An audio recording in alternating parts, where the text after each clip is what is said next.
Morning welcome to my channel SKLR education. आज आम षष्ठ श्रेणी इंग्राजी बहिर lesson 2 the foolish son in law season 3 SGP 3 टी करवा माने तार ओडिया रे बुझीबा पाठटी को पढ़ी कि कठिन शब्द गुड़िक जानिबा तापरे कंपैरिजन क्वेश्चंस रो आंसर करबा। ताहले एडा पढ़िबा आगरु आमे थरे एसजीपी 2 रे कौन होता मने पकई नेबा।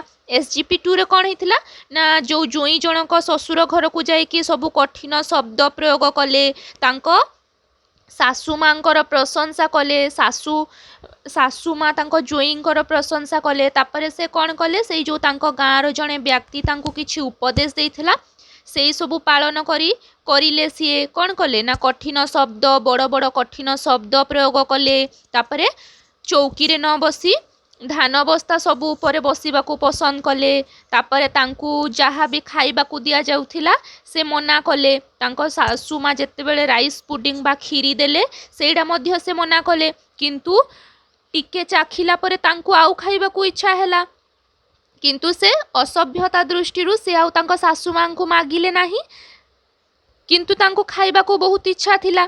तेणु से तांको सासू माँ कौ जगार रखुंट ताहा से ध्यान सहकार देखुथिले। तांको सासू माँ शेष कौन खीरी पात्र को लेकिन गोटे उच्च जगार सिक्का उपर रखीदेले। एतिकी जाए आम एसजीपी 2 रे पढ़ी थिले आउे कंपैरिजन क्वेश्चंस रो आंसर करथिले। एबे आम एसजीपी 3 रे कौन हबो ताहा पढ़िबा तापरे जाइकी बुझिबा। ताहले चलो प्रथमे थरे आम रीडिंग करिबा। देख SGP 3 read paragraphs 4, 5 silently and answer the questions that follow. एडी दुईटी अनुच्छेद अच्छी 4 और 5। ताहले देख कौन अच्छी आम एटा पढ़ी पढ़ी कि कठिन शब्द गुड़िक कौन कौन सब अच्छी जानी नेबा, तापर भल भाव ओडिया रे बुझिबा। ताहले देख प्रथमे अच्छी at the dead of night. देख डेड ऑफ नाइट माने एठारे बहुत राति रे। ही ट्राएड माने चेष्टा करिबा टू गेट द पुडिंग एठारे कौन से खीरी फ्रॉम द पोट माने पात्र, बट अनफॉर्चुनेटली माने दुर्भाग्यवशत it fell on his head माने मुंड, हिज होल बॉडी माने शरीर, होल माने पूरा, was smeared with rice pudding like gum माने अठा परी, स्मियर्ड माने बुड़ी गला, गम माने अठा। What to do now he thought अर्थ भाबिले, to himself he saw freshly plucked cotton spread on a mat to dry. देख एठारे अच्छी गोटे फ्रेशली पुल्क्ड माने तुला, जो सद्य तोला फ्रेशली पुल्क्ड माने सद्य तोला। कॉटन स्पेयर्ड, कॉटन माने तुला, स्पेयर्ड माने सौप। एई पुल्क्ड अर्थ तोला आउ कॉटन स्पेयर्ड अर्थ तुला सौप। On a mat to dry माने सुखिबा। He slept on it and turned 2 to 3 times left and right. Then he looked like a lamb. Lamb अर्थ कौन ना मेष मेंढा जो। What to do now? He thought to himself. So he went to the cow shed. Cow shed अर्थ गाई गुहाल, where some lambs lived. He stayed there, thought out the night like a lamb. A 5 T देख इन the morning माने सकाळ, the इनलॉस माने सासू घर लोक, searched माने खोजिबा, for their son in law माने जोई, and found him in the cow shed. Found माने पाइले, कोठी पाइले काउ शेड गाई गुहाल। एवरीवन माने समस्ते, except the mother in law, thought him to the be foolish अर्थ बोका, but the mother in law so pleaded माने सफेई देले।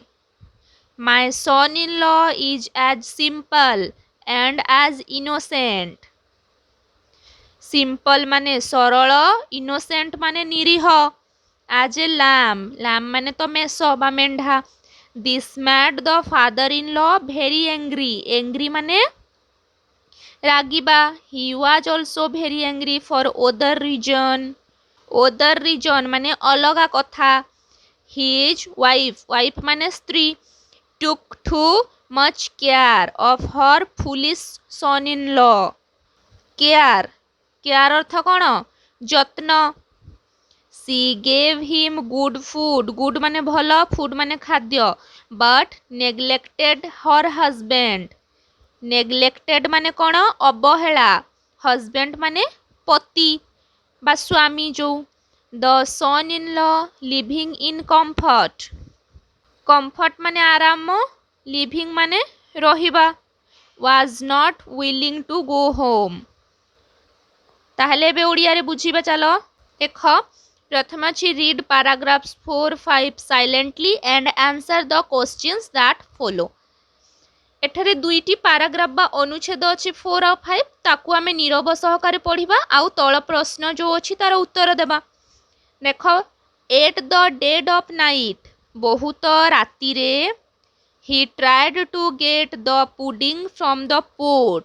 କ'ଣ ନା ବହୁତ ରାତିରେ ଜୋଇଁ ଜଣକ ଶିକାରୁ କ୍ଷୀରି କାଢ଼ିବାକୁ ଚେଷ୍ଟା କଲେ. But unfortunately, କିନ୍ତୁ ଦୁର୍ଭାଗ୍ୟବଶତଃ, it fell on his head. କ୍ଷୀରି ପାତ୍ରଟି କ'ଣ ହେଲା ନା ତାଙ୍କ ମୁଣ୍ଡ ଉପରେ ପଡ଼ିଗଲା. His whole body was smeared with rice pudding like gum. ତାଙ୍କର ପୁରା ଶରୀର ଅଠା ପରି କ୍ଷୀରିରେ ବୁଡ଼ିଗଲା. What to do now? ଏବେ କ'ଣ କରିବି? He thought to himself. ସେ ମନକୁ ମନ ଭାବିଲେ.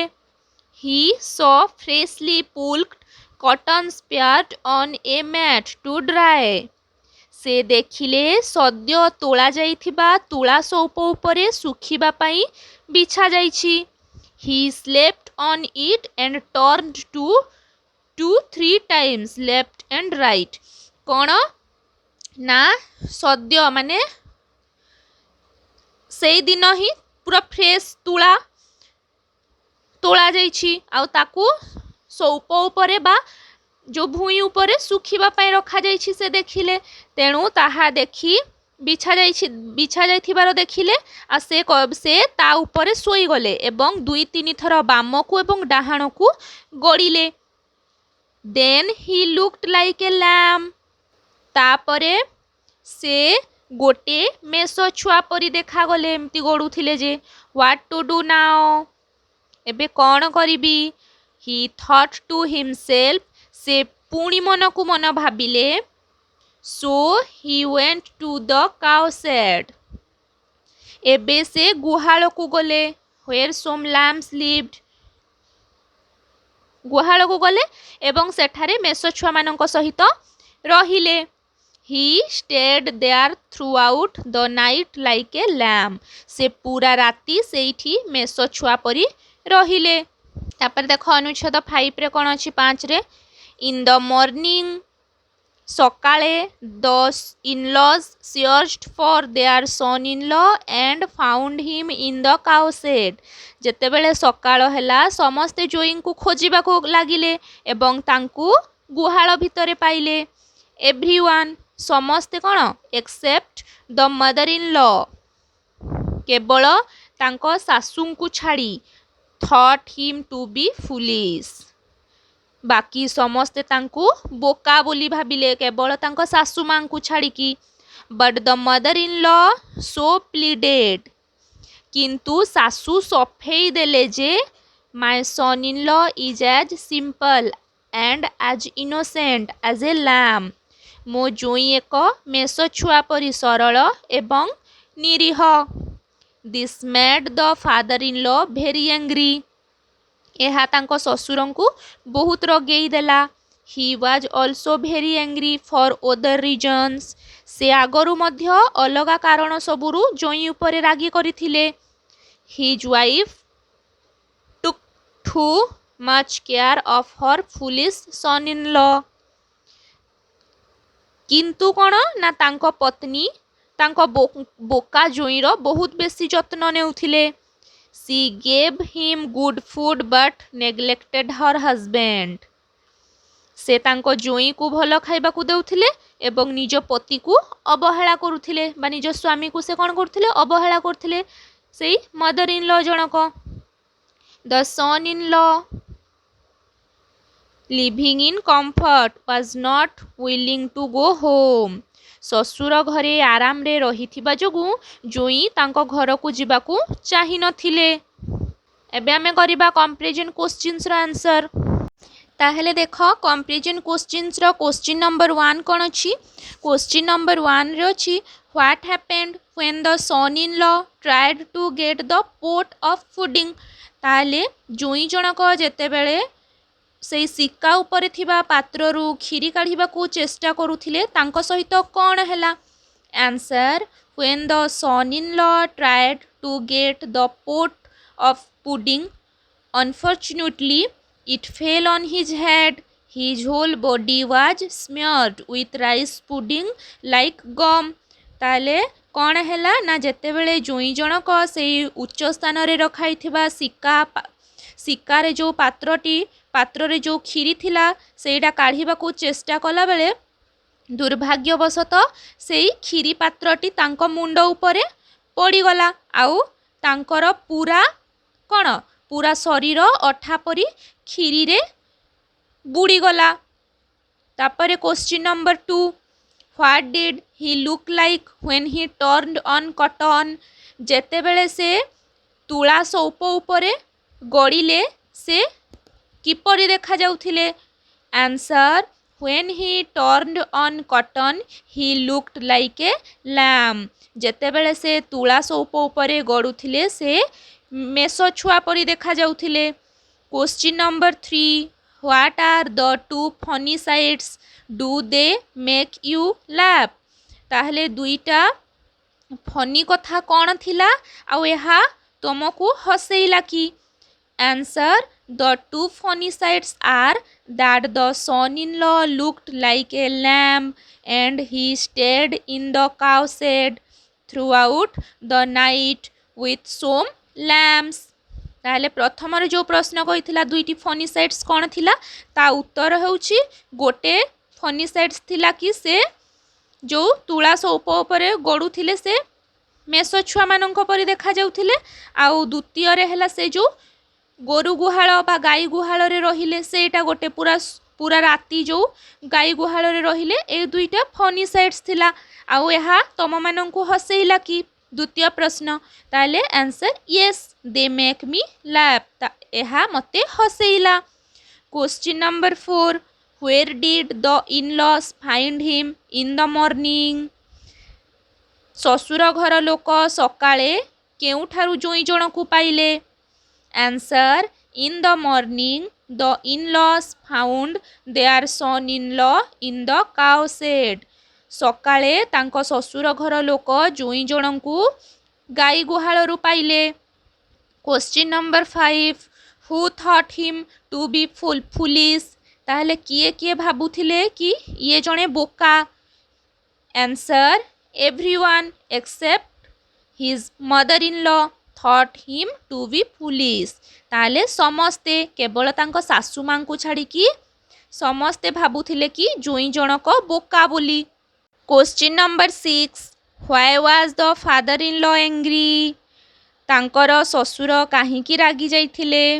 Will the son in law stay here always. कौन तांकर जोई जनक सबुदिन पई रहिबा को चाहिथिले कि. ताहले प्रथम प्रश्नर उत्तर आमे प्रथमे उत्तर देबा. आंसर हला the father in law was angry for 2 reasons. Firstly, the mother-in-law thought that the son-in-law was as simple and as innocent as a lamb. The other reason was that she took too much care of her foolish son-in-law and gave him good food but neglected her husband. Living in comfort, the son-in-law was not willing to return his home, so he would wish stay there always। ताले देख सेई जो तांकर ससुर जनक दुईटी कारण पाई तांको जोई को रागिले। प्रथमटी हैला तांको सासुमा सफेई देई देले जे कौन ना मो जोई एक मेष छुआ परी सरल एवं निरीह। आउ द्वितीय कारणटी थिला the other reason was that she took too much care of her foolish son in law. आउ द्वितीय कारणटी कौन थिला ना तांको पत्नी जो मदर इन लॉ तांको बोका जोईर बहुत बेसी जत्न नेउथिले एवं से तांको जोई को भल खाइबा को देउथिले एवं निज पति को बा तांको स्वामी को अवहेला करुथिले। ए दुईटी कारण पाई तांको ससुर रागी थिले जोई उपरे। आ द्वितीय प्रश्नटी हैला will the son in law stay her always. ताले जेहेतु से परी ससुर घरे आराम रे रहिथिबा जोगु जोई तांको घर को जिबाकू चाहू नथिले so he would wish stay there always. से तेणु तांको ससुर घरे सबुदिन रहिबाकू चाहिथिले।